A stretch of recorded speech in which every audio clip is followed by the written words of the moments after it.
Hayden Panettiere reveals why she kept apologizing to Connie Britton after their first Nashville scene together. The characters Hayden Panettiere and Connie Britton played on Nashville immediately got off to a bad start, which immediately put Panettiere in her feelings. I remember the first scene that I ever did with her.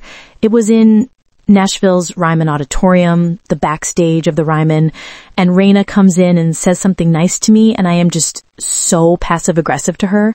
Panettiere tells Entertainment Weekly on the occasion of the country music melodrama arriving on Netflix on Monday. Panettiere remembers that after the bristling encounter, their first ever on and off camera, she kept apologizing to her, going, "I am so sorry because that was our first experience together and I didn't want to step on toes. Sometimes it gets real, very real, you know?"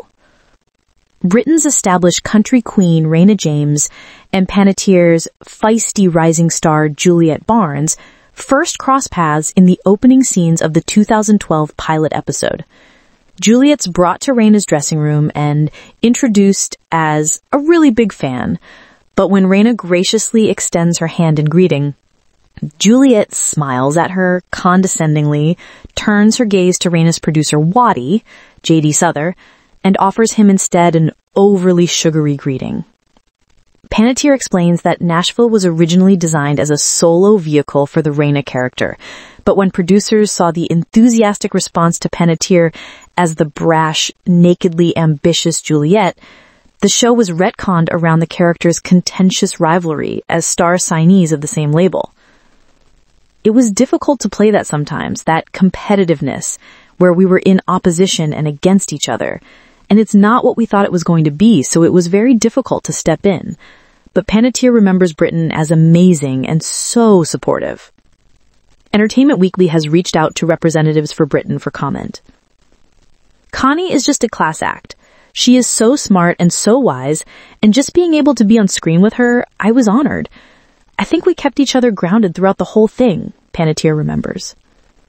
Though Panettiere was only 22 to Britton's 45 at the time of Nashville's first season, they both boarded the project boasting voluminous resumes. Britton had just come off a core role in the splashy first season of American Horror Story, and audiences who were first charmed by her 4-season run on Spin City fell for her completely on Friday Night Lights, which wrapped up the year before. Panettiere, meanwhile, had been acting for the better part of 2 decades by the time she was cast as Juliet. She landed her first series regular role at just 4 years old when she was cast as Sarah Roberts in One Life to Live.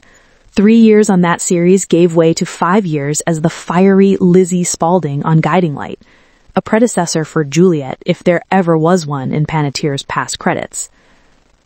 She also starred in Ally McBeal as Callista Flockhart's titular character's daughter, had a memorable arc on Malcolm in the Middle, broke out with Heroes in 2006, and starred in over 24 films before Juliet ever came around.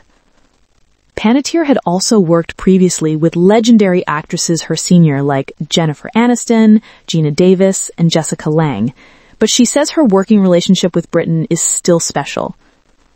She's fantastic. She's so smart and so savvy. She plays that character so well, and she's so likable, and I am so unlikable in moments.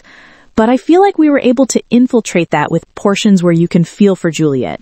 You understand her and see where her pain is coming from.